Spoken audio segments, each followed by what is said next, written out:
army, and he had his beautiful 9 children. Yeah. So now we want to talk about Dedan Kimathi now. As a hero. Yeah, as the freedom fighter, as the hero that we all know now, as the street of Nairobi. Sindio? Yeah. The street that was named after Yeah, him. yes. Yeah. So we have like roughly 30 minutes to discuss about this. So I want us to go and deeper on the points. Yeah. Sindio? Twende sasa. Who is Dedan Kimathi to you as a freedom fighter? To me, as a citizen, I'm not a freedom fighter. To me, Dedan is a hero. To me, he's a change maker. He's a visionary. Someone who saw, who envisioned Kenya not as a country, but as a free nation, not as a country which was under any bondage, but as a country that everyone had freedom of speech, had the freedom to correlate, had the freedom to travel without, and every child out there had the freedom to go to school, to learn. You know, my dear guest, Lewis, Yes. it was a tense moment. Yeah. It was a very, very tense moment. Yeah. Imagine being born where you know hauwezi pita kwa ile njia.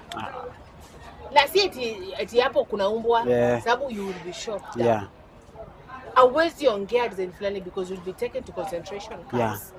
And you're in that state. And now you're a grown man, you know, you've been living here for like 30 years and it is still the same.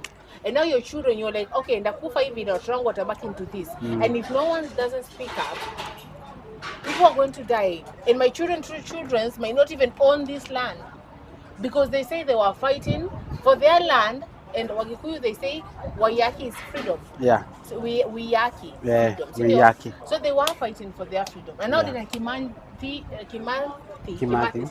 Kimathi with Dwight Lokami, they sit down. Now, I'm thinking somewhere in the heart, Jioni and the fire is like there. And you're doing it in harsh voices because when you are then, you couldn't just speak out. Yeah. So wako like, no, so they were the first freedom fighter. No. They were there, but hapo wamejoin bado. So what do you think? Unajua kama sasa unajua kuna watu wanavuta bangi na unaweza kuvuta bangi. Yeah. What makes you mpaka ifike kwa like now let me go search them. Okay. Unajua kuna klabu nyingi but haujaingia kwa klabu. Yeah. Then one day unaenda kuingia kwa klabu. So now this is Dedan Kimathi and Lokami. Wakicha na kwa like walai. Maybe even their child was harassed, we don't know. Yeah. Unajua kwa kila creative thing is what if their child was harassed and they're like I know. Hii imefika mwisho. Imefika mwisho. So if we put it that way, that would also be I'm sorry. motivation. It's windy. Yeah. It's windy here. We should get our ears clean. Too, but I don't have any. So that was the motivation. Yes. And we are told that anything can motivate you. Yes. And there is this movie I was watching that said everyone is a ticking bomb. You just have to know the right button to press. Yeah. Because if you have a yellow line and you have a red point, Mali, if I cross it, Zulfa, no matter how friends we are, itaishia hapo. And you can even swallow me alive. So I'm sure there is Mali ilifika na nia kaona hapana, hapa ni mwisho. They have taken our land, they have taken our this. That and you have taken me like back. That everyone has like that the ticking bomb. Yeah. You know? Yeah. And you've taken me really back. About something that you umesema hivyo. But let us get back to the freedom fighters. Okay. So, as I was saying. So walifika place wakapiga walikuwa kwa yellow line. Sawa penye alienda kwa kuwa soldier. So that was the yellow line. Yeah. But sasa red line yake ndani ilifika wapi? Red line like I know. Red line I'm sure ilikuwa maybe one of because one of the reasons was because of the oppression that African soldiers were going through. That can make sure, maybe even his brother was oppressed. Maybe he died in that minute. Or his child and was... he had 3 brothers. Yeah. or his child was shot. Or he was harassed. Yeah, he was harassed by those people. Or his daughter was forced to go and prune some cotton, or to go wash toilets for a white man. You see, yeah. Or maybe even they came to his home and said threatened his land where he was after taking millions and millions. Yeah. But maybe. And Because obviously there's something in the set of akaingia kwa forest. Yeah. You decide to kuacha home kitanda yako uende ingie kwa forest. Mimi Ukijua now this is a death sentence. You can imagine sasa mimi niache dufe yangu na niache hiyo smooth mattress. Yes. Niende nikalale kwa manyasi. Yeah. That must be something very you can imagine. And vitu nyingi spiders and some dangerous and poisonous things. I'm afraid of such things. So that means that maybe what motivated him might be much greater than his love for life, you know. Akiingia hapo alikuwa anajua this is a situation of life and death. Nikipatikana I am dead. So nikiingia hapa I am getting here knowing very well that I am fighting for the freedom of this country, for the future. Because I'm sure hakuwa anaona tu hapa. Unajua sometimes what leaders fail to see is that they just look at the smaller picture. Yeah. Wanaangalia tu hapa chenye watakula saa hiyo. Like sasa hizi when someone is angry they'll just see my chips and they'll be like, "Wa si anakula poa." So some leaders were like, "Okay, sawa, hii yenye nakula kesho nitakula hii." No, he was like, hii yenye nitakula haitoshi, si sawa. Kesho nataka kukula something better. Maybe mine is chips and nini. So kesho nataka kukula, let's say, pizza, you know, and I want to eat it freely, you know. Yeah, so Kimanthi was like, today I'm hiding, but I want to make sure when I come out of this hiding place, I am going to a free country. Yes. I am going to live a free life. Ama if I die, Rojo, do you know his slogan was what? We fight till the last gun. Wah! Makofi kwake. She knows. A moment of silence. A moment. We fight till the last gun. Upate hakuna gun anymore ya kufight. Yeah. That man was like, yani, I'm going to die here. Like, Yeah. The way I told you, Spartans used to know, nikienda huko, unajua Spartans aungeacha your arrow and your bow. Aungeacha ile shield yako. Ukiacha, you have to go back for it. That shield. Afadhali ukufe ukichukua hiyo shield yako. You know? And let us say Dedan Kimanthi's shield was his country, his land, the freedom of Kenya, the freedom of Africa. Because now these aliens had come to Africa and they were scrambling and partitioning Africa. And it's like now our Africa wasn't our own. They were telling us, stop speaking in your Gikuyu language, stop speaking in your Kikamba language, stop speaking your Taita, your Bagusi, your Baluya. We want to speak just an English, just one language. So they're changing everything about you. They're sending you to wars, to fight to wars that are doing it. That was the hardest. I am sure, as a reincarnation of a freedom fighter, I am sure. As mtu akona mababu ambao walipiga. Yeah, I am sure that was the hardest thing to do. Knowing that you're going to die, Zulfa, knowing that, Zulfa, you're not going to leave this place alive, no matter what you do. It's either you die here, or someone else dies. Or someone else dies. Or someone else. Nile kuna rafiki waniambiaga alikuja akalewa na Mkisii. Yeah. Kulewa na Mkisii, unajua Mkisii na Bakige tu wako na hasira, wako na nini. Sawa? So windy, yeah. Yeah. But we must separate his nature. Hii ndio kitu yenye nani alipigania.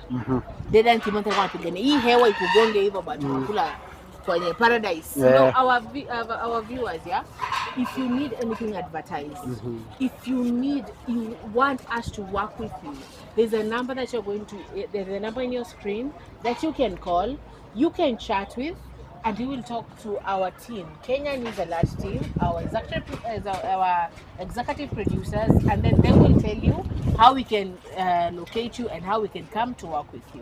Because Dedan Kimanthi alipigania mpaka tufanye advertisements na wewe. Yeah, by the way. So we do it till the last advertisement, Till the last. the last gun. Yeah. So what am I saying? Akaniambia alikuja akalona Kisii. Mhm.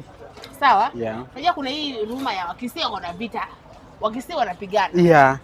So she tells me that Kisii alikuja eti akajam siku moja. Na kapata amempiga mara 2-3. Mara 4 alifunga mlango. Okay. Nakamwambia it's either I die or you die. Unaona? Yeah. 20. 20 is either you die or I die. Naseke tu Wakisii wako na hasira.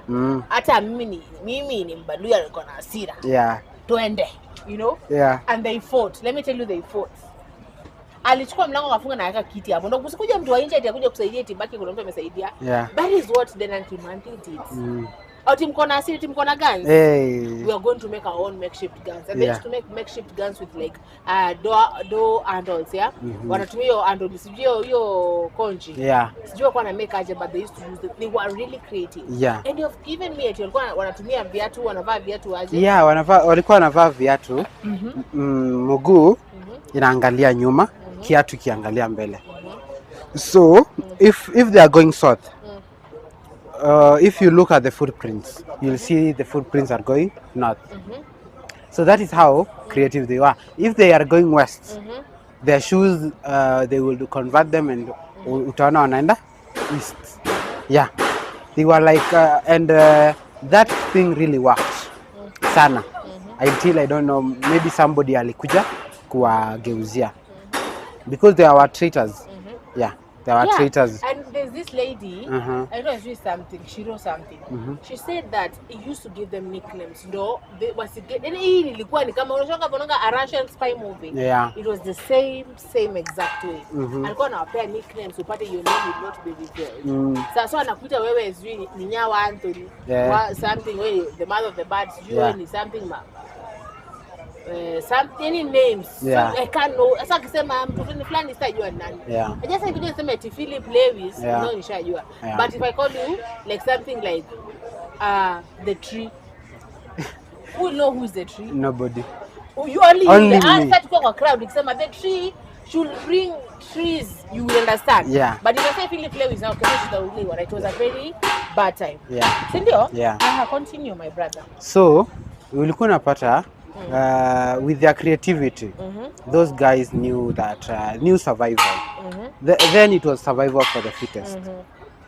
And it's at times like those that we as a country need to acknowledge the creativity of our leaders and the struggles of our independence. And we should also know that as a country, not only strength can win. Yes.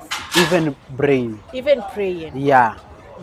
Even brain can win. So yeah, we should appreciate our creativity. Yes. Because ukikaa chini Zulfa leo fikiria. Do you know just by using your brain you can become a millionaire in the right way? Because do you know by then we don't use even at 10% of our brains. Yeah. We don't.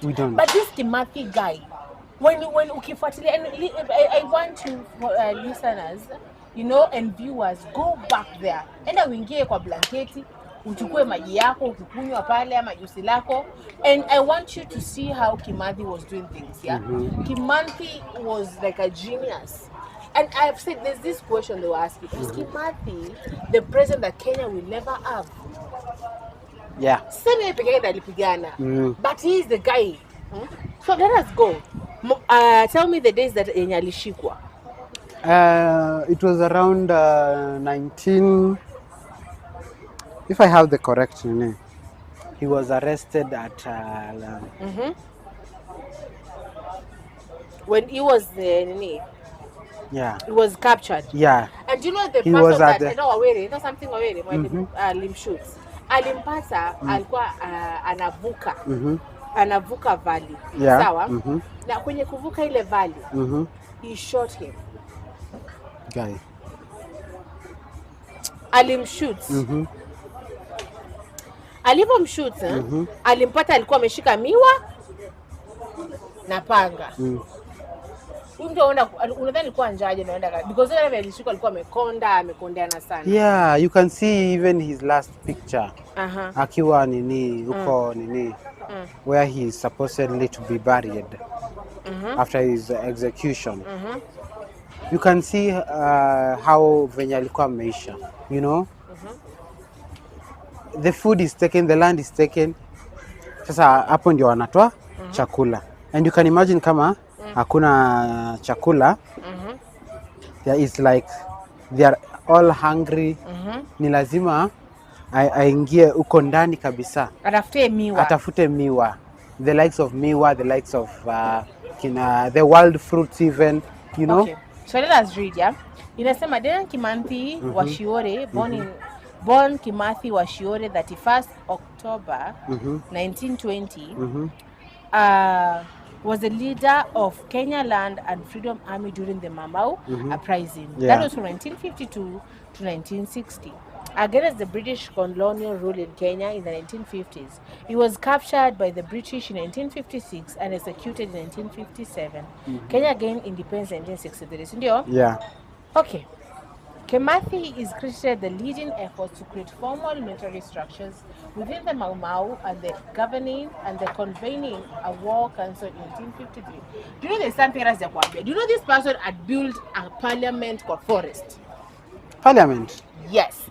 Elected and the parliament was running.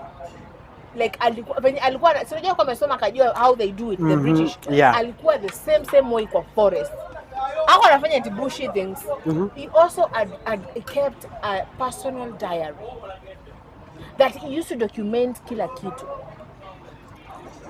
kitu nani. Sawa eh?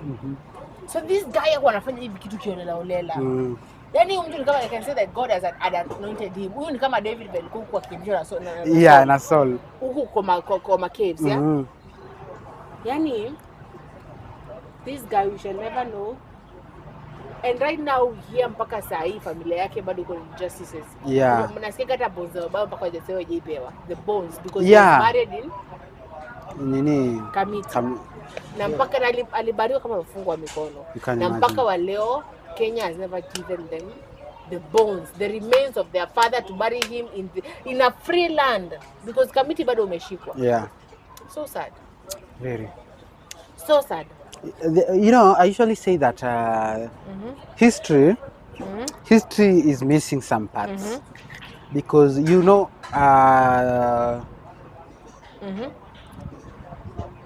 Queen Lady Jane Grey from England. She's a queen that England never had. You know Paul Gay, that is a president that Kenya never had. You know that Kimathi, Dedan Kimathi, is a president that Kenya never had. You know?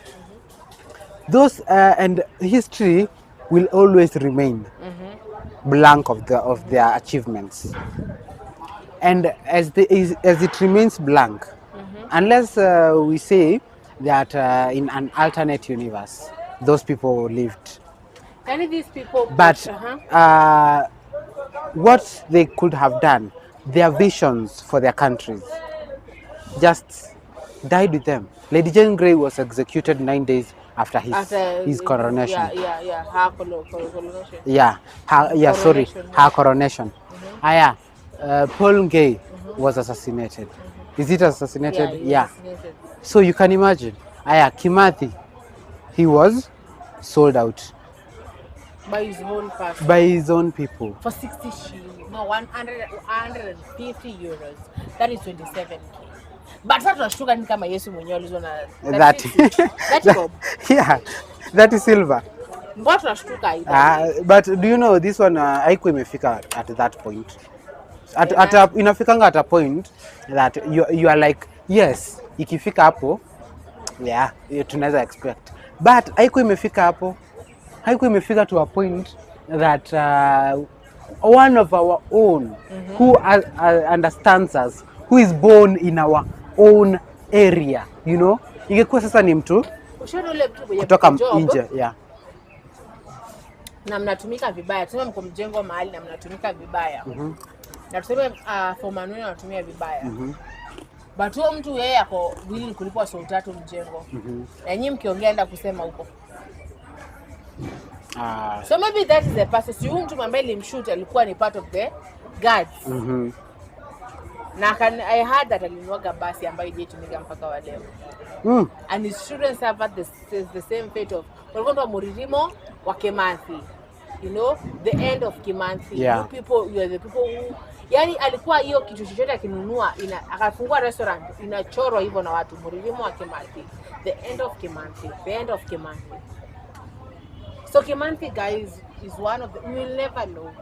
But at least we can have some clues when you look at him, when you look at his IQ, when you look at as the man he was, the way he made decisions, the way he executed his plans. Yeah. I think he was executed in 1957 and he was caught, captured in 1956 and died in 1956 by hanging. And his wife then alikuwa jela. Alikuwa jela pia. Alikuwa wanafanya pamoja. Yeah. Beke alikuwa jela then. Akaambiwa njoo uone watoto. But when she went there with watoto, akaja kuja ona bwanako the last time. When alifika hapa akapata bwanake ashahangiwa. You know, like they were playing psychological wars with the families of the people. Kuja uone bwanako at the last time na watoto and then you come to find it's just a body. So umekuja it's like they're showing you ndo huyu ulikuwa nadhani ni mwanaume fulani sana ni mortal. Do you know? These people weren't fair to us. These people are not fair. I understand And that is not blacks combat. are like the way they are right now. Yeah. Like blacks were like, whoa, this is why. This is why. And I don't think, as an admirer of England, I don't think, I do love England. It is my dream country. But when I remember what England did, though we are told let bygones be bygones, some things are hard to forget, you know. I don't think if the family of those people will ever forgive them. How will you ever forgive? They can't. You can imagine. And you've seen your videos of your father being kutumiwa vibaya. And you know what's talking about wako alive mpaka saa hii. Yeah. You know what's talking they are alive mpaka saa hii. So tell me. How would you look at them and be like? All you can do is just say that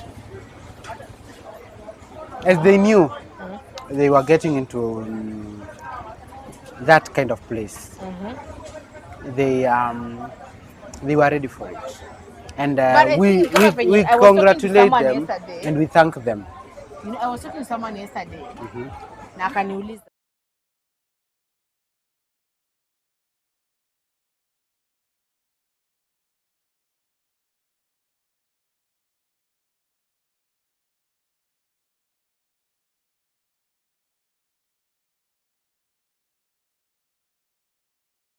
you know it can happen. Yeah. So psychologically, the fact we're prepared, something can happen, but you must be positive. So maybe at the moment that these people chose to go fight. Yeah. We are told, hope for the best, but expect the worst. So they were hoping for a free country, but expecting death, you know. And psychologically, I'm sure that even the wives, they knew how dangerous this was. It was, but they were willing because... Yeah, because they love the country. And hii ni kama kitendo venye wanawake wasipata walikuwa wanaacha bwanzao na kapigana. Yeah. And wanajua 90% will not come back. Or even the whole army will not come back. You know? And it was, sometimes it was unpleasant watching and knowing that Zulfa, I may not come back. you may not come back. And I might live a widower for the rest of my life. You know? That thing really pained those ladies. Do you know, I'm told that alipokuwa prison, aliambia bibi yake, when I die, I would love for you, if you remarry, to still use my name, so that my legacy will. And she did that. But she did not remarry. She did remarry. She did remarry. Yes. Oh. And when she remarried, she used his name to name those children. Yeah. Hata kama bwanake ameomoa sasa, unaweza kataa? Saizi?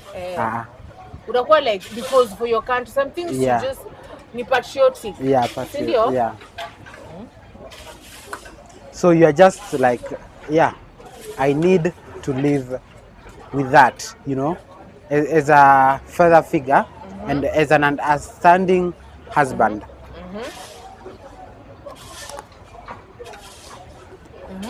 You need to know, I married this, and she is a freedom fighter, you know, and as a freedom fighter, she is a hero, not just to me. Kama when you're married to a police officer ama to a doctor, you Yeah. talk to a doctor, when he gets paid hata kama ni saa 4 usiku ataenda.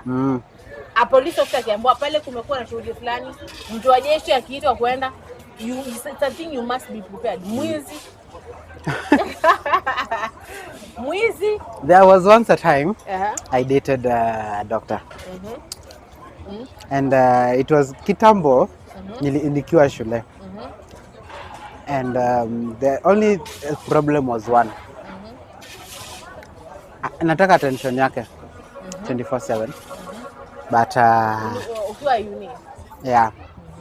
So I was like, nataka attention yake na nikimcall ako busy.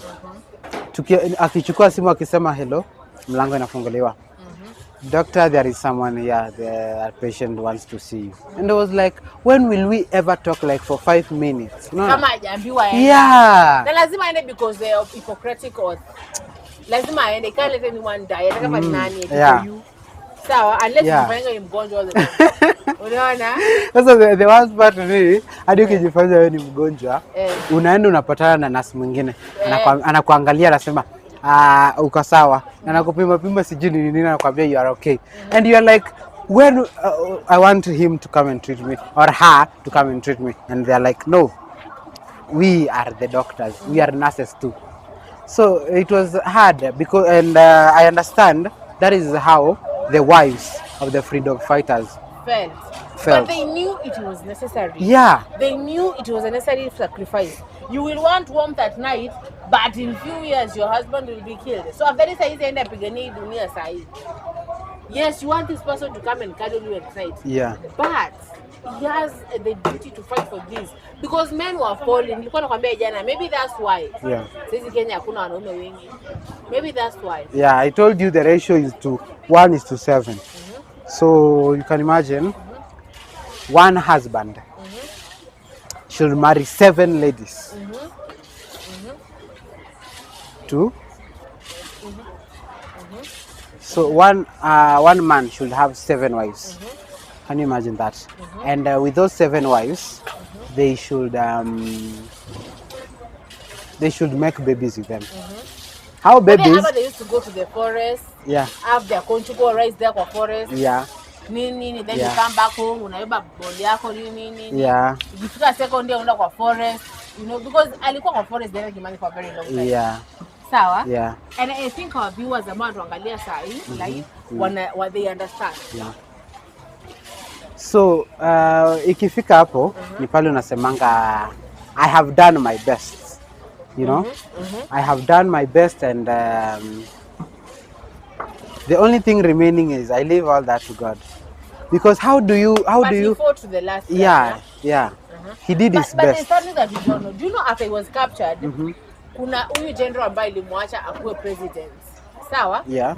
Kumwacha si atakuwa president, akuwe anamfuatilia. Alimwacha, if I die, you're going to be now the next general of the Mau Mau. Yeah. We don't talk about him, but if you see kuna video fulani Jomo Kenyatta after ameapishwa, kuna mtu fulani alikuwa anakaa chizi hapo kwa macho kubwa. Yeah. And I remember, you know, when I got by Mori, General by Mori. Yeah. Sawa? Ndo aliachwa sasa ateke of the nini. Akaambiwa na tena, do not let go of this country. Usikubali mpaka uache mzungu wa mwisho. Hakuna mzungu ana own land huku. And Kenyans own their land. Yeah. Even after Kenyatta was installed as the president, akutoka kwa forest, he continued to fight. Yeah. Imagine that's something that will come to cash later on. Yeah. But we don't know about that person. So we are going to know about General Baimori later. Yes. Sawa? Yes. So to give us our last, we have like 10 minutes remaining. Yeah. So give us our last remarks, you know, anything that you want to tell us about, whatever, and then we can close up the show. My dear viewers, as we go on 12th to deal to celebrate our, is it Jamhuri? Jamhuri. Yeah. Let us be happy. Jamhuri Day. Let's remember the people who fought for that Who Jamhuri fought for Day. this country? The people who made it possible Yes. for us to be free to the Today. extent of celebrating They such said a day. tumekaa hapa Paradise Hub. Yeah. Tunakunywa tu, tunakula tu, tunatolewa vitu hapa. Yeah. Nini. As we stay and as we live in this country, tujue those people really did it. Those people tuwakumbukange. And if you know a family of a freedom fighter, sometimes enda tu uambie thank you. Thank you for the sacrifice, for the sacrifice that you people and your family or your father did, you know. Waambie tu asante, because they gave it takes a lot of courage and kahunes. Yes, and knowing that, yes, I'll start fighting you and we will never see eye to eye. I'll go hide while you will be free. And hapa ni kwetu na najificha. Imagine kwetu. Imagine mtu akuja kwao ni vile anza kujificha.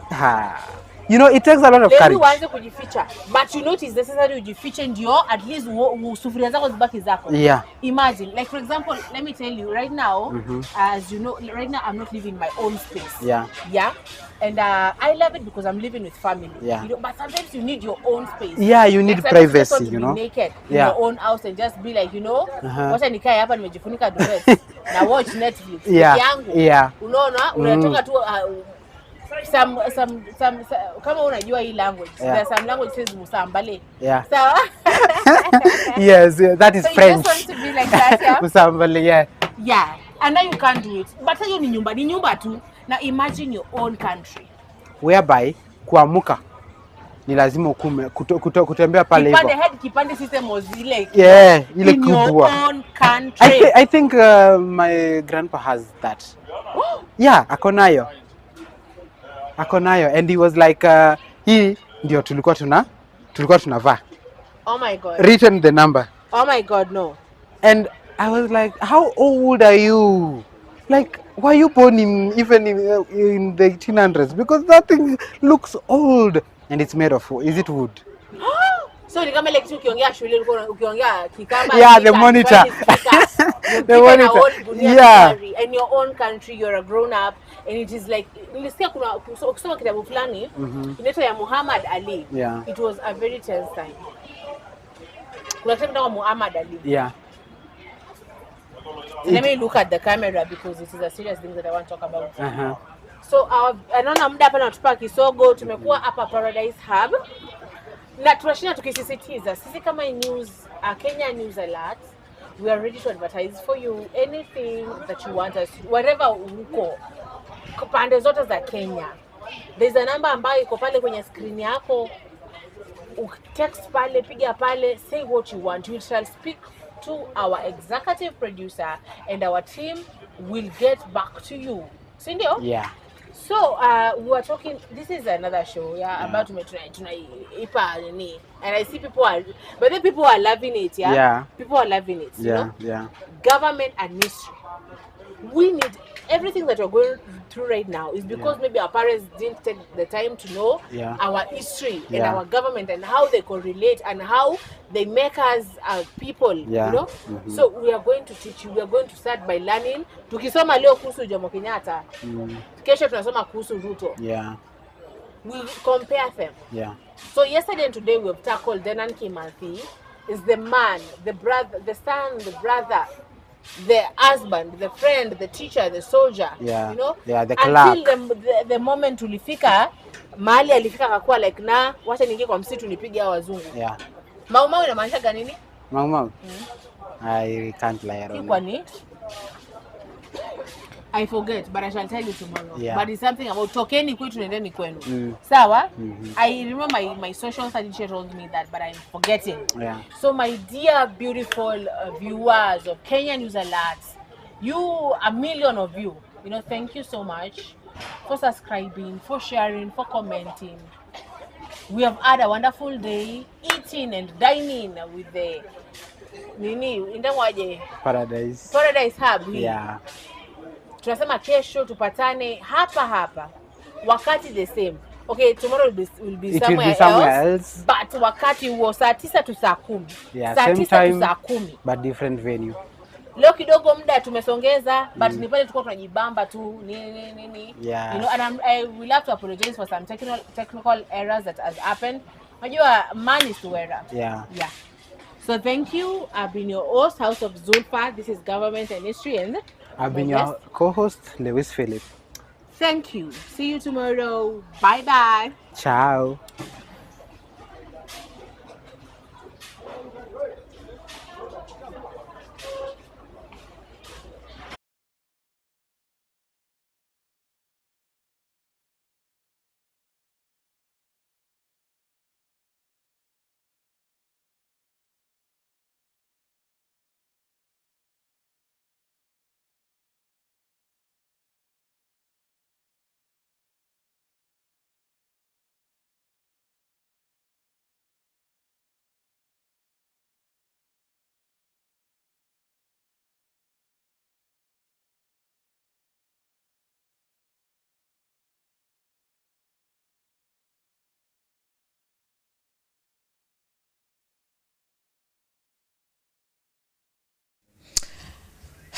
Hello, this is ni good evening saye.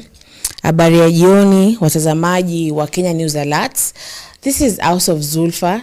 Karibu kwenye Government and History. Kidogo mtutusamea leo tunaifanya mapema. We can't wait to do it with you. So of late tumekuwa tukidiscuss about Dedan Kimathi. Kwa wale hata niwapea recap kwa wale ambao hawajakuwa kwenye hizo live, si ndio? So we were discussing about Dedan Kimathi, and the first day we discussed about Dedan Kimathi as the man, as the son, as the brother, as the father, as a teacher. Okay? And after that we discussed Dedan Kimathi as the now the freedom fighter. We followed his entire journey. I had a guest kwa show. We followed his entire journey mpaka in every decision that he made mpaka afike kuwa freedom fighter. Even after his death, we even met his wife Mukami and his children. Sindio? So this show ambayo ni mpya ya Government and History, tutakuwa tunaongelelea mambo ambayo yana affect things that happened in the past, heroes and people, and how they impacted our life now. Okay, so it's history and then the government. So how does that history affect us right now and affect the government right now? So tutaanza na history and then we shall compare it to now. So karibu, commenti, like, sawa, you subscribe and you share. Karibu. So today we are talking about this lady from Machakos. Her name was Syokimau. So let us go to Syokimau. Syokimau was a renowned Kamba medicine woman and prophetess who lived in the 1800s, long before Kenya was colonized. She was born in the Iveti Hills near present-day Machakos town. Her origins are shrouded in mystery, with some legends suggesting she appeared miraculously as no one knew her parents or relatives. So, we sijui kama nyi ambaye mmesoma history. Me, I did history in high school. And I remember my teacher talking about Syokimau, the likes of Syokimau, Mekatilili Wamenza. They were all like prophetess, and the things that they prophetized zili impact our lives. Sawa, we shall get this for now Syokimau, but we shall get to Mekatilili. Sawa. So Syokimau, Iveti is somewhere down there in Machakos. Iveti Hills. Yes? Now it's a beautiful place. A really beautiful place with a lot of big stones, and kuna mandhari mazuri, by the way, actually. So alikuwa ametoka kule Syokimau. Ametoka kule. Na Hakuna mtu. But actually when you ask about Syokimau, unataka kujua ametoka wapi specifically, ametoka kwa nani specifically, who are the brothers, who are the sisters, who are the whatever, no one knows. No one knows. Okay, maybe she just appeared. You know, let me tell you a story. Mimi kifika kwa history napiga story. So let me tell you a story about my grandmother told me a certain story, and she said that there was this I'm going to call it like a fairy or like a watu ambao obsessed na vitu kama Disney and Marvel, you understand, maybe a goddess. She was like a goddess, and my grandmother told me that there used to be different, I don't know, let me say fairies or goddesses for different things, and you used to see them. So she told me that there was this one in particular alikuwa anaitwa Ndambi, and Ndambi used to be in the river. Such a beautiful girl. Ulikuwa unampata, she told me that ulikuwa unampata jioni, msira mrembo kabisa, mweupe pepe, anaoga. Na alikuwa anaoga kwa, unajua if you go to like a natural dam, utapata kuna like a circle ya maji safi, and then now kuna ka stream, and then utapata the entire dam. So she used to shower hapo kwa this clean, very clean water. Alikuwa anaitwa Ndambi. Why am I talking about Ndambi? I'm talking about Ndambi because people say they don't know where Syokimau came from. Sawa, they just hawezi kuambia eti wale ni watu wa Syokimau. You know, kama venye tuliongelea watu wa Dedan Kimanthi tukasema alikuwa na watoto, alikuwa na bibi, alikuwa na bwana. We know nothing about Syokimau, eti alitoka wapi, mamake ni nani, we know nothing. So maybe she was a goddess or a fairy or something. The god or the gods had sent here to come and warn people, you know, about wazungu ambao walikuwa wanakuja. So my grandmother tells me that these goddesses used to be there. Kulikuwaga ziju wakulima, kulikuwaga ziju wa ng'ombe, kulikuwaga that is mifugo, kulikuwaga na wewe wa maji ambaye kutoka Ndambi, and you were told you should not look at her while she's bathing, yeah? But ulikuwa unampata hapo. Now you imagine wewe ni kijana, unapata dem super anaoga mahali, you know, utakosa je kumwangalia. So tuachane na hiyo either way. Let's continue with Syokimau. So, Syokimau prophetic abilities were believed to have been granted by a benevolent spirit that visited her when she was a young girl. Ishaanza kwa saa movie ya Nigeria. So, we know Syokimau existed. So there's no point of sahi kwanza kusema eti hii ni story ya jaba, eti kulikujaga mtu spirit ikampea powers nini, because we know that everything that she prophesied did come true. And we have named buildings after her, we've named places after her. So damn, those benevolent spirits should find me. Okay, so Syokimau, she became famous for her accurate predictions, including foreseeing attacks from neighboring communities like the Maasai and the Kikuyu, which allowed the Kamba warriors to prepare and defend themselves. By the way, I don't know, the Maasai na the Kamba walikuwa wanapiganega ng'ombe all the time, like all the time. Alafu back then nile wakati ambao used to smoke signals. You know, I was talking to someone the other day. Tulikuwa tunaongelea tunasema, now imagine dating in that time.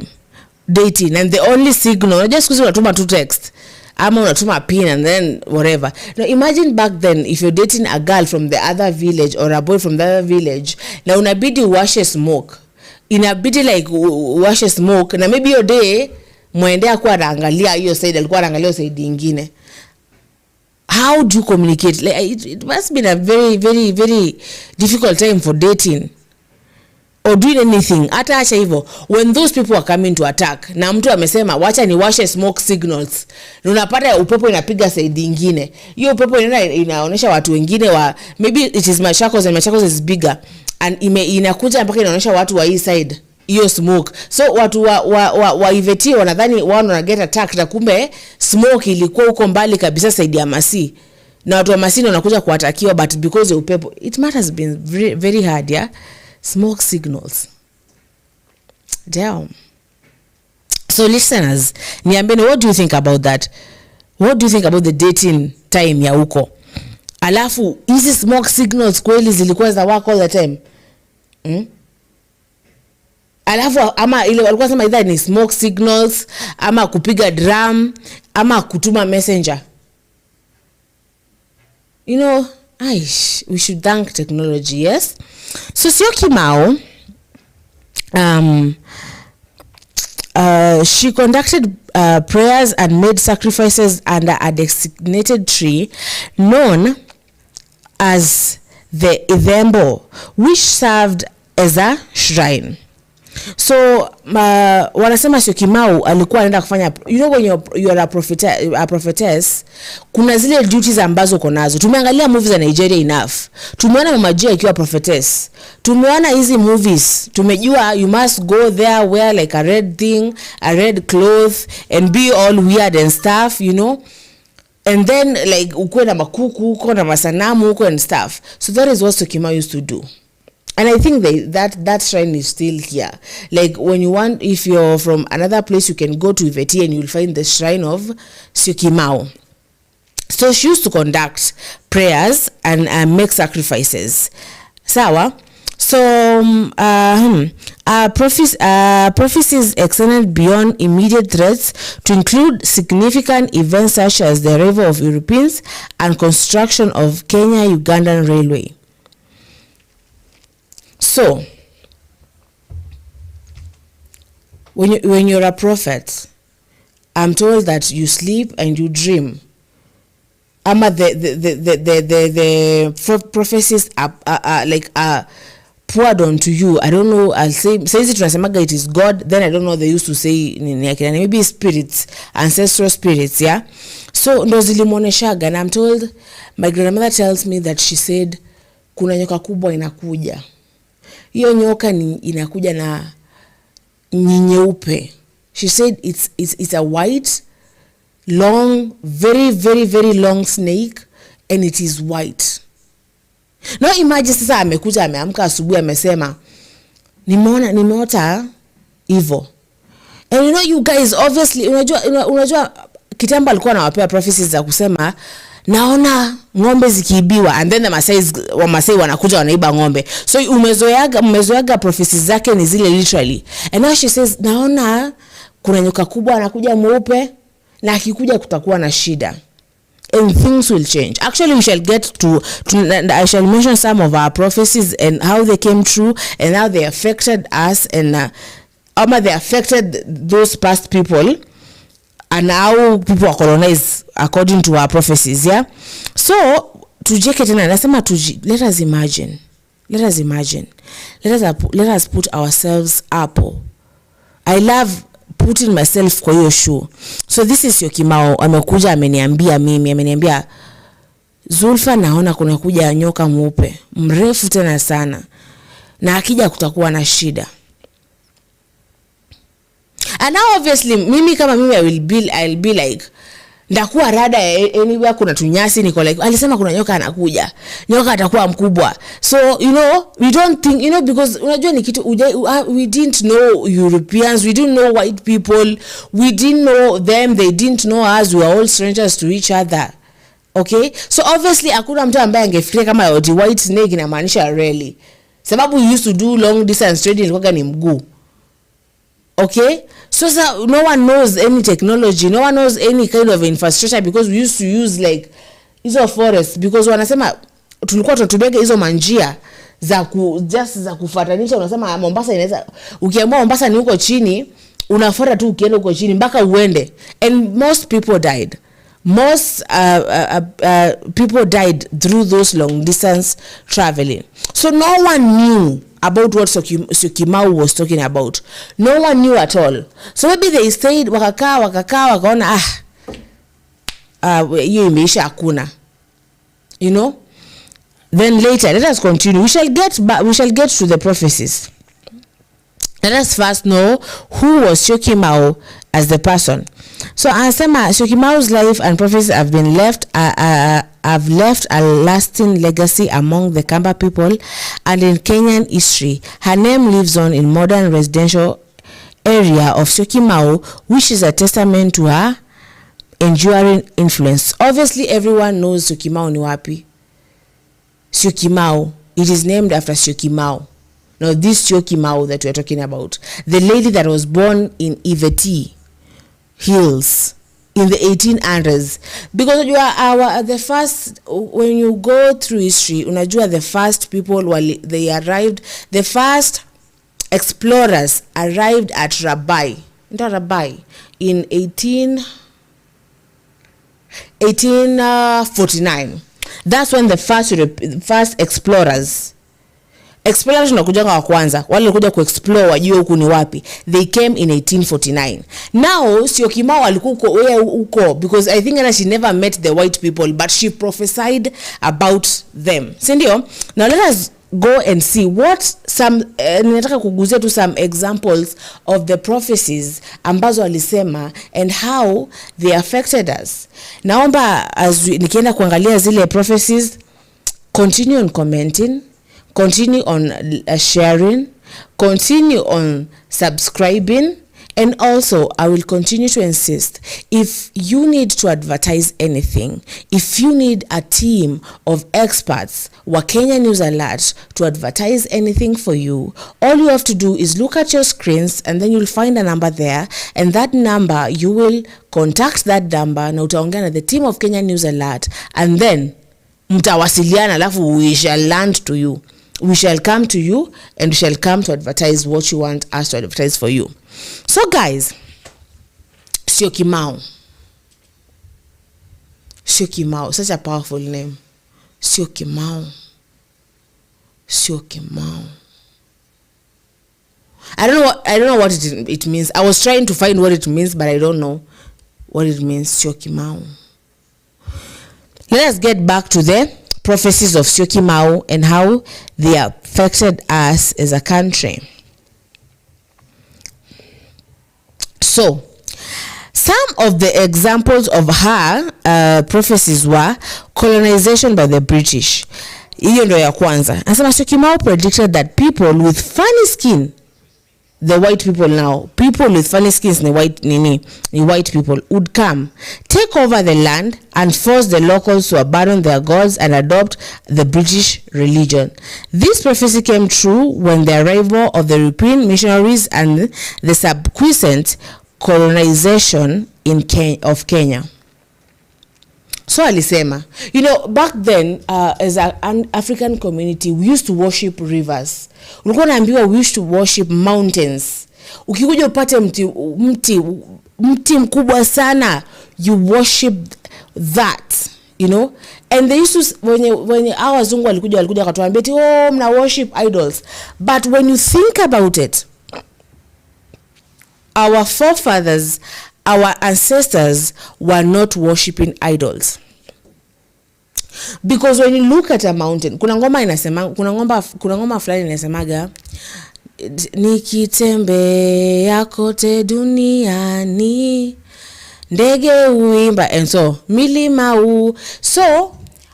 milima inapendeza macho, and God is in that. God is in his creation. God is in that beautiful, powerful, strong current river. God is in that big tree, big mwamba tree.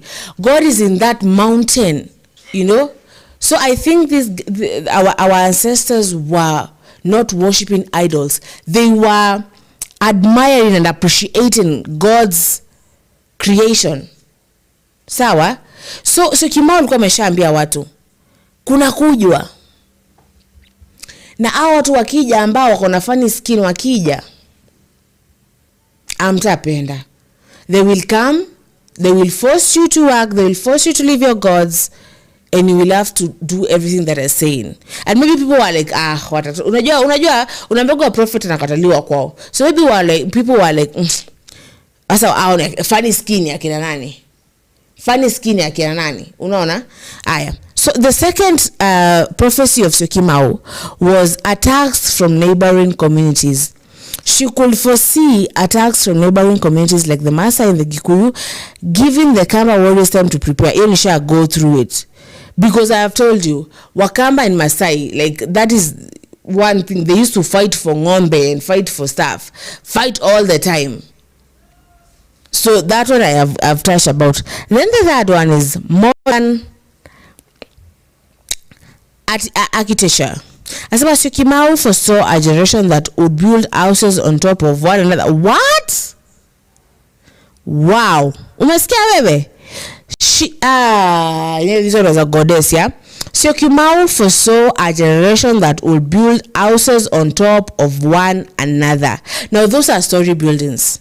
Aliona magorofa, that was 1800s, wakati hata tulikuwa tunajenga na udongo, and we used to thatch the roofs with this kind of, sijui ni nyasi gani, but we used to use thatch kind of roofing and udongo. And she foresaw like 100 years from now, like huko mtajenga nyumba ambazo mtajenga magorofa. Damn.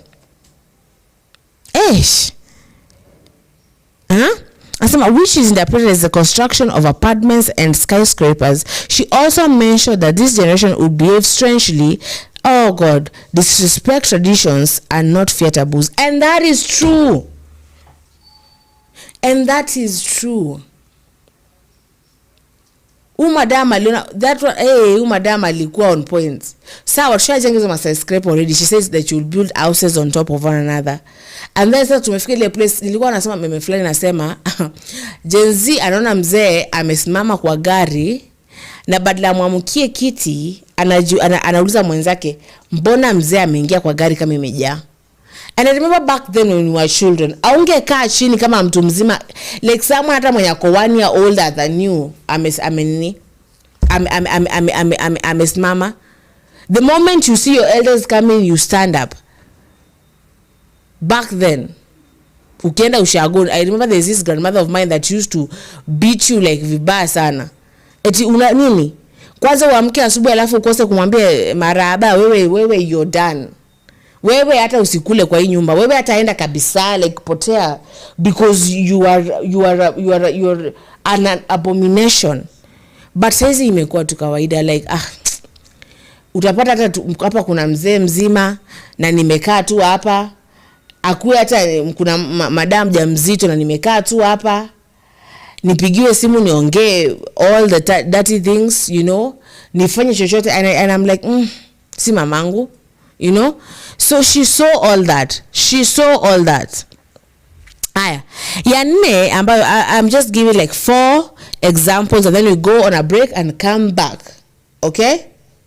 So, wanasema strange behaviors of future generations. Strange behaviors of future generation. She predicted that future generation would claim to be wiser, disrespect elders and disregard traditional customs. Kila mtu hapa kuna tribe. Obviously, every one of my viewers, we are like 43 tribes in Kenya. So I know kila mtu ametoka from one of them. But right now unapata hata mtu ajui hata their traditional language, hata ajui their mother tongue. Mtu hata ajui what they used to do, ajui hata their traditional kind of clothing. I think it's like only the Masais. Na siku hizi hata wameacha kuvaa kala, wanavaa Air Force na hizo maleso zao. So we are leaving it behind.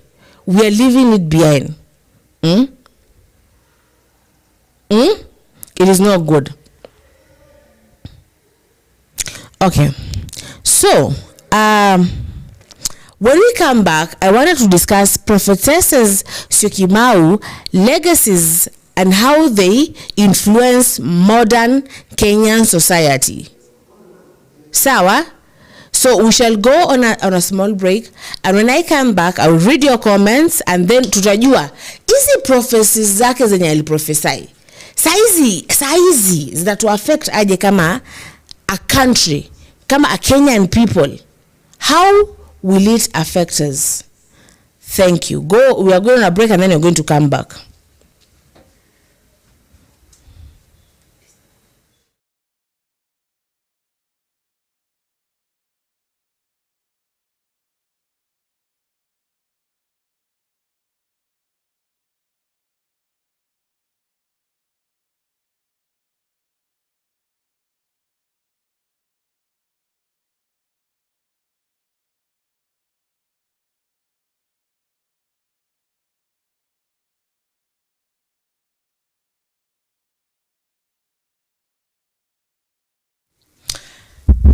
Hello, good morning. This is House of Zulfa. Karibu. And this is Kenya News Alerts. Tuko hapa na today we have a guest. Please introduce yourself. Hello and good morning. My name is Les Philip.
promise after promise. So what would I be going to do? See, I better come here, listen to him, and then tell you what I think about. But remember we said that if we give up on our first love, that is Kenya, ukisema saa watu wengine waende wewe utaenda sasa, how will you solve those issues that you have? Mimi nikienda naenda kuwashikisha homa. Nikienda naenda kuwashikisha homa. Okay. Yeah. So we will get back to Jamhuri. Yeah. Nataka tuchambue magazeti kwa Taifa Leo. Na pale kwenye Taifa Leo muktasari wa habari. Wasema kesi ya ufisadi wa shilingi milioni 357 ya Sonko ya fufuka. So this was a case that was going on. Sindio? But let us continue, we shall get back to that. Na kupa kwanza muktasari and then we continue. Wasema watalii wawili raia wa Uholanzi wafariki duniani katika ajali ya pwani. Then jinsi waandamanaji wasio na silaha walivyokutana na ukatili wa polisi. And that is that, yeah. Ndo muktasari wa leo. Yeah. Alafu kuna fulani ya Gachagua sema Gachagua amcheka Rais Ruto, anamwambia ya kwamba mlima hautamsupport hata ongee na Uhuru. You know? What do you think about that though? Okay, what I think about that? The last comment. What is you? The last comment, yeah. Okay, yeah, it is true. Ruto lost Murima. The mountain is so far away. Because you can't tell, you know, the mountain was like because Nani is one of us, Gachagua is one of us. Let's just stick for the Kikuyus are one very united people. So they were like, he's one of us, we can't let him be, you know. So by letting go of him, that means they just left. They just decided, no, I will not. We as a community, one of us has gone, so all of us must follow. We said in our first, I don't know, first or second, we said that those are the tribes. Those tribes are the ones that are known. So if you let go of this one, and you don't have the Luo, my dear, you are lost. Yeah. So Nani is like, his efforts to try and get back the Kikuyu are about to be fertile if he will not get someone who is stronger. Fertile or futile? Oh, futile. Yes. So, but it is true, every statement ambayo umesema, because yesterday I was somewhere and I was with this guy. And this guy akaniambia, we were talking, you know, I love engaging people and learning about them. Na ni Mgikuyu. Akaniambia, acha venye ameenda huko. Yo ameenda kwa Uhuru. Uhuru ni kura moja. Yeah. But mlima ndio everything. Yeah. Na sisi we are not standing with this person. Yeah. Na tukiamua kufungia manini zetu kwa bank, pesa zetu na chakula yetu, because cabbage, because carrot, because tomatoes, a lot of cash crops zatoka huko. Yeah. You know, I don't know who advised him to do that. Ama he thought that he's a superpower already peke yake. What was he thinking? You know, at first, do you know when he was selecting deputy? Do you remember the people who were nominated? Gachagua had a few percentage, just because, okay, not because he was a Kikuyu, but the few percentage was because Nani was his best friend, Kindiki. So you could imagine, it's like I saw this coming, because it's like it was just predicted. Kindiki was the second one.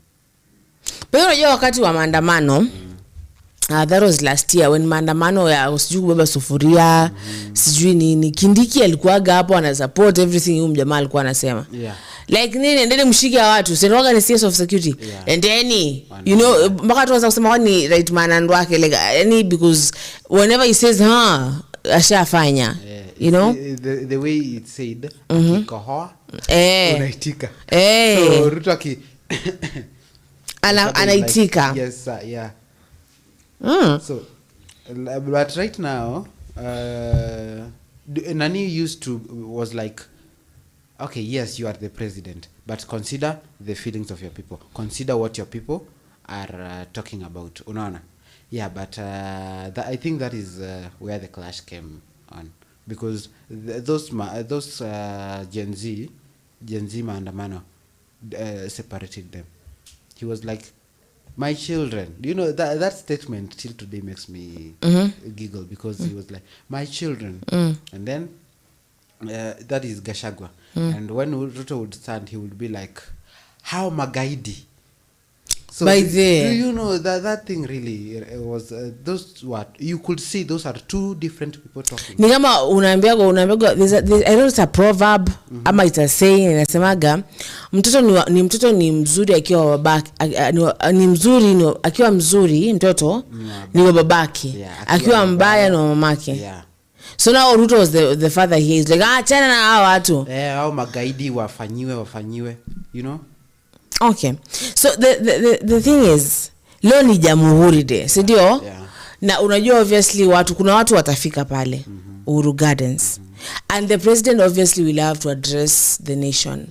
Because tulisema jana, I was saying, we as a Kenyan says tuko like, what is happening? Uhuru amerudi kwa ex wake, si Uhuru, Ruto amerudi kwa ex wake. That is Uhuru. Why? And they didn't tell us about this meeting. It just happened. Amerudi huko. What is happening? So but we want to know that. The second thing is we want to know how our lives. Na venye unajua kuna kitu tunaitwa Africa COG. Africa COG there's an African organization that inaangalia how you govern a country. So they walikuwa wanaangalia venye Ruto na govern, and they were like, hey, Mali Kenya inaendelea. Even the people themselves wako like, no. Sawa? So the question is, what do you think? What will he tell us today? Because me I want to know, like I want to hear him speak. I want to hear him kama anataka kutupea a lot of issues ambazo tuelewi. We shall get back to that. Sawa? So tumesema kesi ya ufisadi ya Sonko. Sonko nakumbuka, baadaye Sonko alifanya getting impeached pia. Yeah, Sonko was impeached. Aliyekuwa governor Nairobi Mike Sonko amepata pigo baada ya mahakama kuu kubatilisha kuachiliwa kwake katika kesi ya ufisadi iliyohusisha 25 million karibuni miaka miwili iliyopita. Sawa? Jaji Nixon Sifuna Jumatano alifutilia mbali kuachiliwa kwa bwana Sonko, akisema hakimu aliyesikiliza kesi alifanya makosa katika uamuzi aliotoa Disemba 21, 2022 kwa kutegemea karatasi ya mashtaka ambayo irekebishwa na mkurugenzi wa mashtaka ya umma DDP. Hakimu wa mahakama hiyo Douglas Ogothi alimwachilia bwana Sonko pamoja na ROG Security Limited na Anthony Otieno Ombok almaarufu Jamal. Unajua Jamal? Yeah. Is a very famous guy. Akisema karatasi ya mashtaka iliyowasilishwa na upande wa mashtaka ilikuwa na dosari. So now I remember that case. Yeah. And ikaenda hivi kabaki ameachiliwa. Yeah. What do you think about that? What do you think about these people? How they steal a lot of money? Ni kama ile story ya Waiguru. Yeah. Story ya watu wengine ambao hatuwajui, but inaishaga tu hivyo. Do you think hii kitu amesema imerudishwa, will it go through ama itende hivi usikie eti what do you think? According to me, in Kenya, the only theft that is punishable is a small theft. The theft of chicken thief. Huyo mtu atapigwa, huyo mtu atafungwa. Lakini millionaire ameiba millions. Hata ibe 300 billion. Hata ibe ngapi? Lakini mtu akuiba mahindi kwa duka hata ameiba kule. Imagine. So what is that? What does that say about people? It's not in Kenya alone. Okay, maybe Maju, because Maju tumeona at least squeeze wameanza kuwa accountable. Yeah, Maju squeeze like wanangoja president akitoka tu hivi. Anauliza maswali zake. Yeah, kama ni deputy ikimalizika tu hivi inafunguliwa. Unaona? Yeah, so right now in Kenya that is very very not happening. The only one that just faced that was what was his name? Huyu mwenye alipatikana tu na nini? Yeah. But right now unapata because anajulikana, ni famous and all that. Itaenda tu hivi hapa and then it will disappear. So we are not saying that it is good to steal a lot of money and you won't be arrested. That one we just want the corruption to stop. May these people set an example that those who will be found guilty of corruption, they will be they will pay, and they even their property confiscated. That one is one way of teaching people a lesson, you know.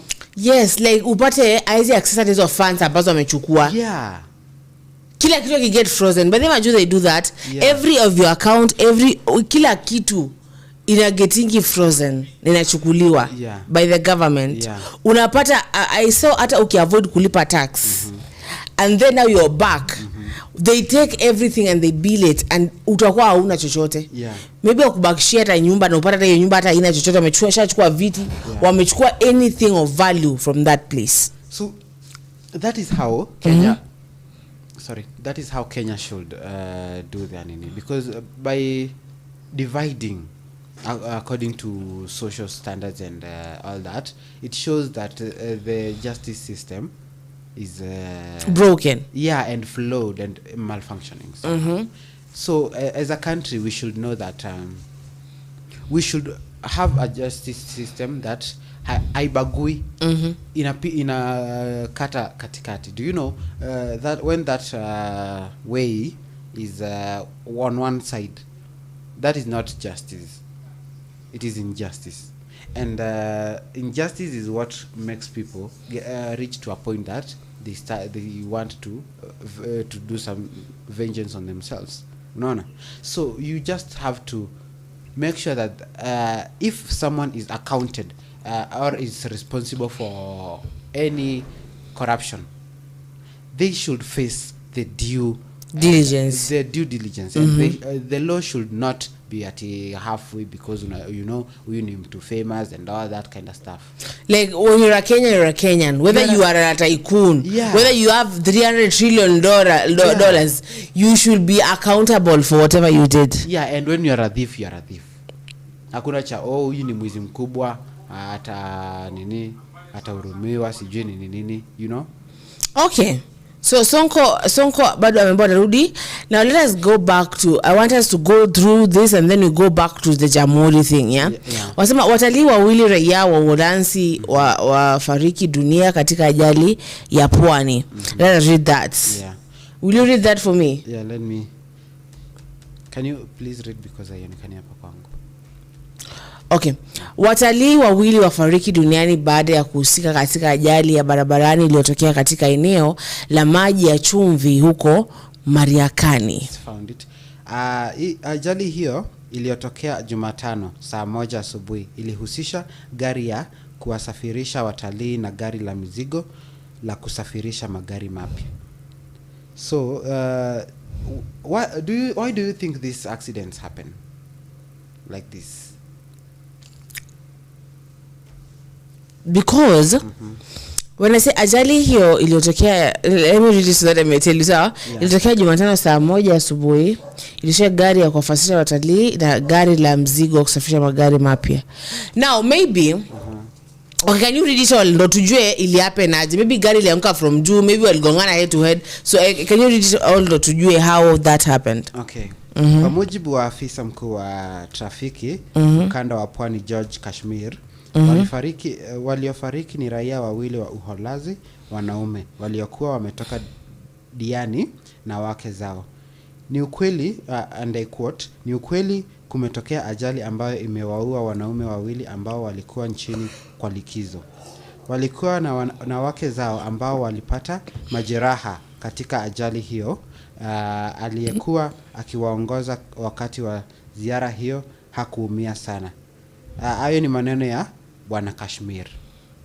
So dereva wa gari hilo, wanawake hao wawili na afisa wa kuwaongoza watalii aliye katika gari hiyo walikimbizwa katika hospitali ya Mariakani kupata matibabu. So ase na juju okay, but seriously, there are things that we call freak accidents. Yeah. Yani unavoidable things. Okay? So we know just how it happened. Yeah. But pale unajua yani there's a kama sisi huu msimu kuna wasatali wengi, and maybe this driver was tired, and maybe we don't know the full details about this thing, yeah? So tukikuwa tunajua what happened for real tunajua tu ni accident. We don't know who was wrong or who wasn't wrong. Sindio? But saizi what I know is watalii wamejaa Mombasa, yani wamejaa. Na obviously kama usoja wanakuja wana book safari travels, wana book whatever those places. They are tired, they are overworked. Yeah. Sawa? Sababu hao watalii wengi and you're taking them everywhere. Yeah. Sawa? So maybe this driver was tired. Ajala for some reason akasinzia kidogo and something happened. Aya yule pia wa gari wa kusafirisha magari maybe pia amechoka ama kuna stress. Nikwambia za Kenyan country tunangoja kusikiza venye jamhuri itakuwa venye president atatu address because tuko na stress. Maybe the driver alikuwa stressed. Yeah, by the way, that is true. That is this nini. So maybe the president should address us for it because tuko na stress. That is true. And there is this I had posted another day saying sometimes you should just, if you are seated, just shake your head because anything can happen in this country. Anything. Your brain can even go missing without you knowing. Yes. Like you're just there, you think you have a brain, but the country. But about that, umesema your brain can go. Let me tell you something. Yes. We used to have this genius shule. So back when I was in high school, and I tell you one day, alikuwa ni genius, but have you ever seen those geniuses mwenye hata I don't know, asomi ama anashikanisha kwa blackboard, I don't know. Yeah. And she used to be umbea because I never used to go and sit na yeye because I love umbea too. Unapata tukapo tukiandika mangoma because we wanted to go to Taska project. Yeah. And I was like a songwriter and she had the voice. But I was the one who was writing the songs for her. Yeah. And let me tell you, she laughed Evie in a moment. Yeah. And she was gone. And she was gone. She laughed and she was gone. Gone how? Mentally akachizi. Jesus. Akaanza kufanya ujinga, tukaona Yvonne, alikwenda kwa Yvonne. Yvonne ana joke because she used to joke a lot, you know. Ikakuwa sasa anaanza kupiga, akachukua demu anaanza kumpiganisha hivi kwa nini? That's when we ngoja, it is serious. So we screamed and the teachers came. And the teachers could not restrain. I don't know if it was possession, I don't know, it was akili hivyo ilipotea sababu ni genius na anashikanisha a lot. Unaona? We never knew, but we know that alifungwa na kamba. Jesus. And that was that. I've never heard about Yvonne again. You see, yes, and when I say you should check your brain, people are like, yeah. So always your mental health. Yeah, your mental health is very important. Like there is this friend I have. I think I'll tell her if we can host her sometime. She deals with that, and there was one time when I had that and I was like, you know, I think this is the end of me. You know, the thoughts and all that. So she's pointing. And there's no, when ukishafika pale chini, the only way to go is up. Yeah.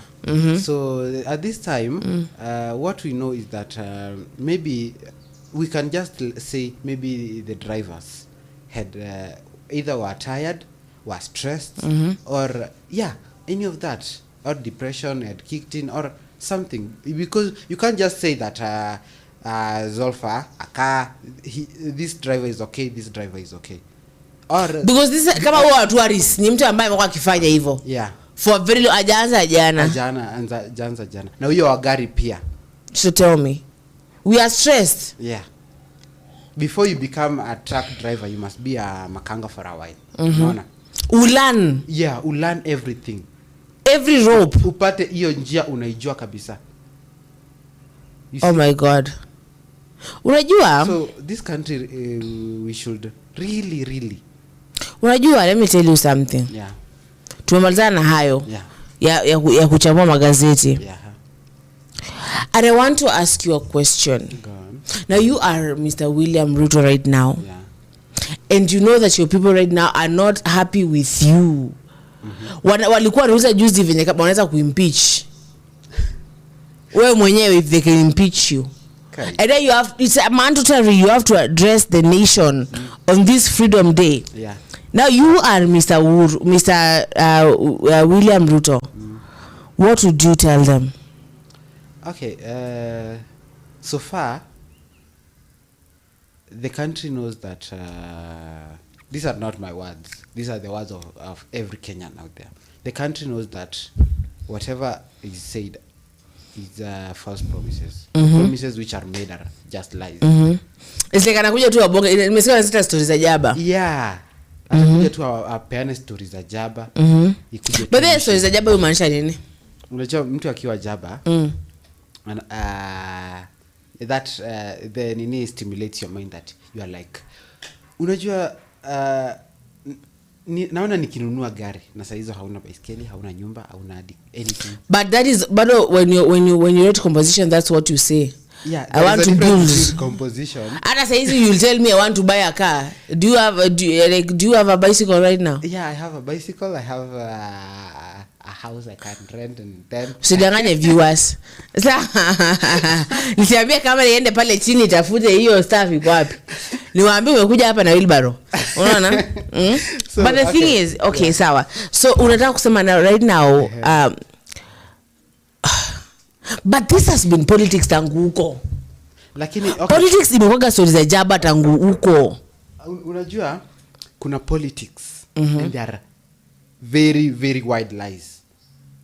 Tell me, in politics we say nikiingia I will okay, mwenye anaingia sasa anasemanga nikiingia, firstly my first work of order tuseme for example itakuwa ku make transportation easy for tuseme the place, kuna place niliona mpaka wa leo 60 years they have been waiting for a road.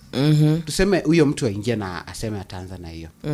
Na akiingia it take a while, let's say around 1 year before aanze. Do you know that one is a promise, a political promise, but imeanza hata kama imechukua muda. I said the moment me sipendi kupenda, but there's that thing akuyo promise. I don't like giving out promises. Yeah, it's true. Like a promise ukisema hiyo imekutae. Like hata kama nimekwambia kununulia maembe, imagine hiyo kupea power ya kuniaras kabisa. Sawa? Yeah. But me, I think the president see about promises. It's your job. Yeah. It's the job as the Kenyan people who have employed you to do. Yeah. So you see about promises. It's about what you have to do. It's like we are giving you a chance. It's like, okay, hii ni kuku. Kuku unaweza ichemsha na mafuta, kuku unaweza ichemsha na maji na ukaange. Now wewe shika hii kuku sasa ipike. Sasa mwenye mmepea kuku, ako zile za nitawapikia kuku by the end of the day. Na apikia chicken curry. Tunangoja. Curry haijafika bado. Kitunguu ndo iko sijui. Unajua kitunguu nilipeana huko pesa na mpaka sasa haijakuja. Kuna watu wanakufa na njaa kule. Tunangoja. Wengine wameshaanza kuzeeka huko. Bado mpaka wa leo tunangoja kuku. Kuku tumempea. Everything. And this has of given you the kuku. Yeah. Si ilibidi to buy kuku. Ikubidi kwanza nunua Kenya, hapana, ilikuwa like we are giving you Kenya now. Yeah. Now what can you do? Only promising, lying. But we just pray that maybe someday ataguzwa. Someday nini? Someday. What nimekuuliza, where is the president sahi? Sasa unajua you are going to address those people huko. In fact, he is arriving there. Sawa? Yeah. In some minutes. Sawa? Yeah. So tell me. Okay, ingekuwa ni mimi, I will not even give one promise. Ningeongelelea tu vitu zenye nimefanya Singesema ati vitu zenye nitafanya. Unajua kujua vitu zenye umefanya, tunataka kujua vitu utafanya. Vitu nitafanya na nikiwaambia mnajua tu ni uongo. Will you believe? On a serious note. We believe, that's why we gave you the kuku. Ulisema acheki. Ushirule mjamanyo kwa okay, so my brother, so my brother amekuja amesema tumekaa. Amesema tuko hivi tuko wote. I have like a lot of brothers and a lot of sisters. And then we are like, what are we going to eat? Yeah. Tukasema wasee tupike mahamri. Tujize ndoo 3. Unaona? Yeah. Nani anajua kupika mahamri? Akasema anajua. Cheki.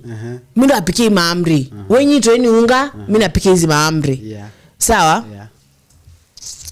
And we changad for unga. Yeah. Sawa? Yeah. Tukanunga unga 3. Bwana amesema unga 3 tunajaza ndoo vizuri, mahamri mtamu, mahamri nini sawa? Yeah. Ingredients nini everything tukamwekea pale. Yeah. Ndio alipika chapo 2 na akaacha unga hapo na akaenda. And you know what he said when he asked him? Alisema tulimpea pressure. Alifeel you made me feel so anxious. Anxiety kanishika mimi nikaenda. Hey. And it is you who said. Unajua cheki yeye alisema. Yeye ndio alisema. Alisema mkinipea hii Kenya, mkinipea hii kuku, kuna design fulani najua kupika ya Kihindi. Yeah. Hata biriani ya kuku unaweza pika na hii kuku. Yeah. Just give it to me. And then now you take your kuku and you give it to them. Yeah. And that's what kusema ilikuwa uongo. Ilikuwa uongo aje. We trusted you. You said that you're going to cook this kuku. And when I say kuku inasema Kenya, you said I'm going to do this for Kenya. Because siki najua nimekuwa kwa government anaona. Nimekuwa chef. Ole Sereni. So najua kukaanga kuku, najua kuku, najua. And then now sasa anataka kuwaletea kuku ambayo imepikwa na masupu na waru na minji. And you're like, sasa what's happening here? Ako like, mnajua so akazile za kakapigwa cheki basi mkinipea kuku ingine ndo apikia vizuri. But now is like Kenya wako like mmekuwa tukiwapea kuku na mnatuletea kuku ya machakura, we don't want that. So what did you say? We are like, we gave you our kuku, we gave you our land, we gave you our government, and you said you are capable of doing this, and you're not doing it. Okay. What tunakungoja sahi. Okay, so I'll just tell you that I might correct. I don't know. I might correct the mistakes. Ukikubali mistakes you're done. Yeah, sasa hiyo ndio ubaya politics. And as you have been seeing lately, anything any small mistake, I didn't say anything wrong. Hey, kila mtu ako. Ulisikia after maandamano aliyekuwa Twitter X that is X now. Yeah, ajibu maswali akatusiwa. And the Kenyans are like any Kenyans freedom of speech. Uko X. The way they chambua our presidents. What? I remember there's a day walikuwa wanachambua mpaka Putin anasema mwambie wa Kenya waache kuninini the president mpaka aliaddress our president na president ndio akasema aje mimi mwenyewe nilifanya nikatoka huko. What do you want me to tell them? Yaani mama akisema mimi mwenyewe sasa namwambiaga anakataa. Wewe unaniambia sasa unifanya nini? Unaona? Yeah. So how will Ruto convince Mount Kenya people in this Jamhuri Day? In fact ni Mount Kenya people sasa. Yeah. Because kama Mount Kenya people wanashikilia Kenya actually. What do wakidecide who is the president? Ngama on the stakeholders. But at the end of the day, I ask you, who are the stakeholders? I think those are the stakeholders. Yeah, now we're starting to get some of our stakeholders. So it is funny because if the president is like, I will not, if the people will be like, sinana venye mtusi. Hatuwezi anza kusema, I will arrest all of you. You can't follow more than almost 100 people. Not even 100, 2 million people. Ati you have an account on X, sasa wewe ulitusi rais twende. Unaona? So what I think should be done right now is that kama Ruto is going to start promising people something else. Ikue ni promise iko on the way. Ni kitu imeanza. Not ati kitu nitafanya, kitu already nimeanza. nikimaliza hiyo then ndio niwaambie what next, because nikisema ati nitafanya and you already know I lie. If I tell you after lunch si twende nikubaie kuku, na jana nilikuwa nimekuambia Zulfa si after lunch twende nikubaie after hapa twende nikubaie ice cream, will you believe me kweli? No. Maybe nikuambie Zulfa shika hii kahawa and then after lunch after show twende kununulie kuku. Unaona hapo utakubali because umeona there is something I've already handed you. But not something that I'm thinking of handing you. But even don't look back because of that. That is how we do. That is how elections work. Okay, elections, there is when we're choosing our leaders, we don't choose them about kwani hii Kenya tumekuwa tukichoose watu because of what they have done ama what they are saying they're going to do. Okay, I think that's the thing that we should change. Ama what have you come Matiang'i, to say Matiang'i, we have seen Matiang'i work. Yeah, we have seen him work and that is what I'm trying to say. We choose people not because of what they have done, because some have what they are saying they are going to do. Yeah, we choose them of what they are saying they are going to do and what they did, because we don't just choose any politician to become no, we do our president. We do. Kwani ukiangalia hebu angalia. Okay, tuanze na who? Okay, we chose Uhuru because of his father and all that. Unaona? Hereditary. Yeah. Chini ya maji. Yeah, hereditary chini ya maji. But when Kibaki was a politician. And by then, though I did not vote for, I was too young for that. By then, maybe the people who voted were like, when he was either an MP or when he was this kind of politician, this is what he did for his people. If we give him this chance, he will do it for us. So but what had Ruto done for his people? Okay, nani alisema unajua kuna Ruto imekuwa ikiape. Nani alisema ukishakuwa ati sasa president ni kama for example me and you are vying for this thing, I'm the president or the vice president. Sio eti nikitoka lazima wewe uingie. Who said that? That has never happened. Ruto is the first one. No, Ruto is the first one. No. In but Kenya. Is it that you know kwa story? Yes, the first one. But you know kwa story. Yeah. Eti nikishatoka yule anaingia. Yeah. Of which who said that? I don't, maybe the love of power. Okay, so guys, we're going to go on a short break and then we're going to come back. Na tujue kwa nini watu wa mlima wamekasirika.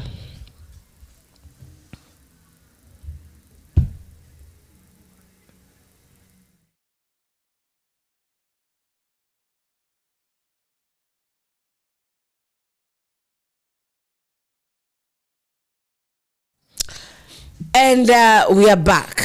So the question is, how will Ruto convince Mount Kenya people in this Jamhuri Day? Sababu Mount Kenya inangoja, Mount Kenya region inangoja kusikiza. Utuambie why did you impeach? And how now do you expect us to support you kama mtu yote kwa ofisi?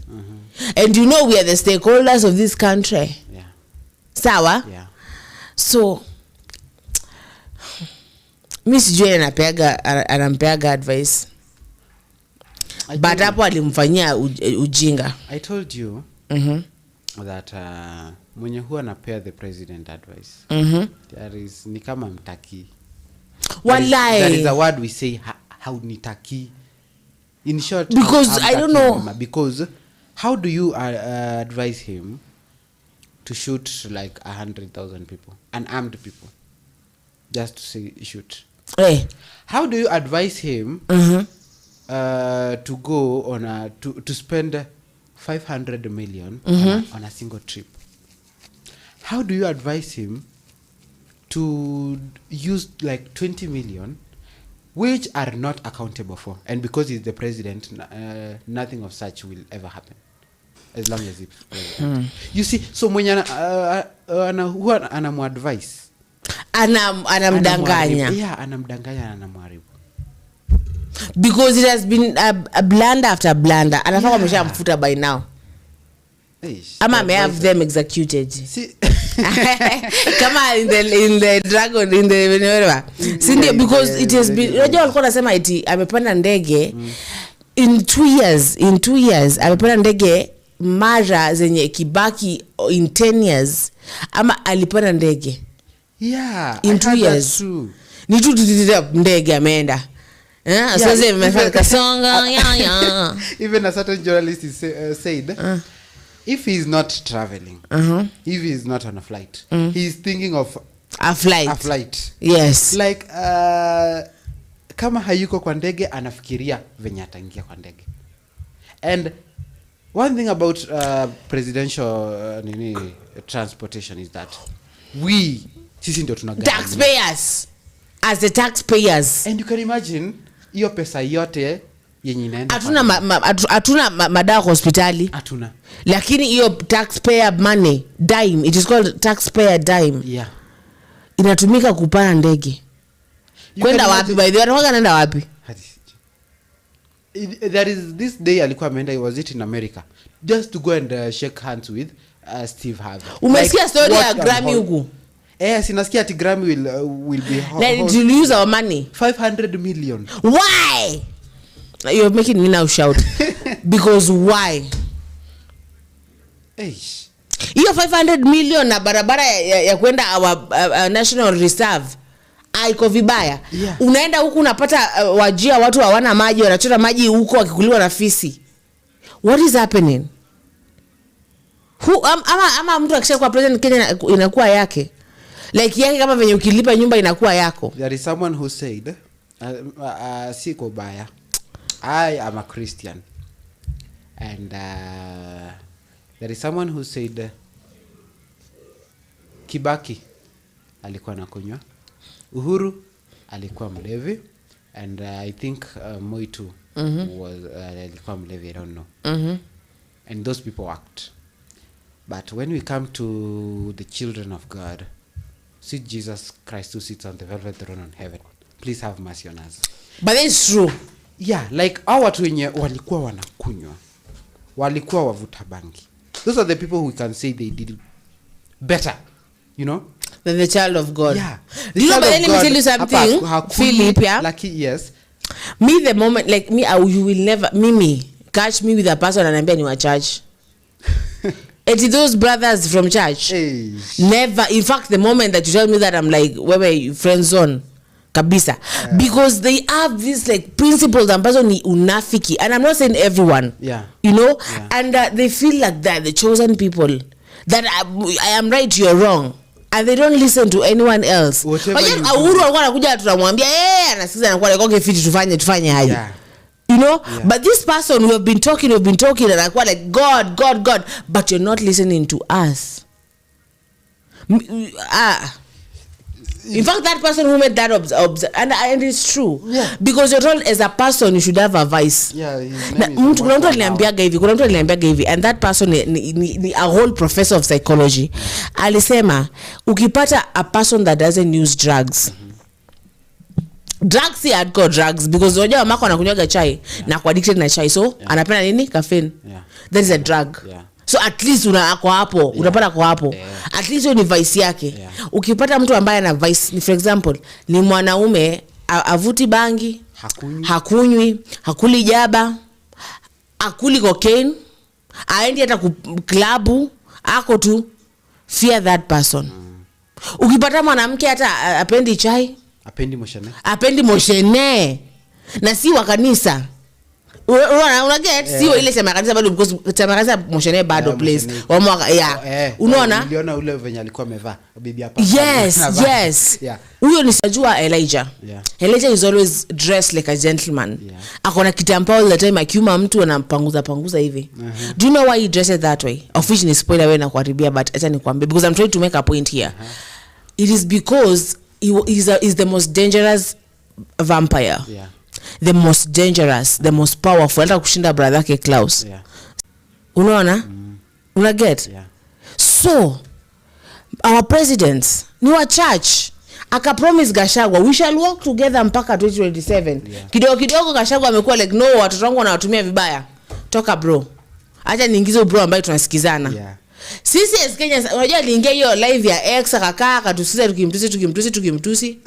Na it's like bongeni tu unaona mdadu amwezi ni impeach. Na ni impeach but in law yes the president can get impeached. Yeah. But lazima majority wa parliament wakue wanakubali. That's already ana own. Yeah, he owns almost 90%. Yeah, so what can we do? So kwa lakini bongeni mtadu.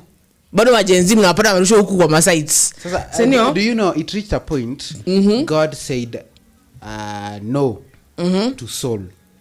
Mungu God rejected soul. I guess itakuwa ni story flani different. Me I just want to know his stories are majuu sana. You know we still are a Britain colony. Do you know that? Still we are because of the Commonwealth.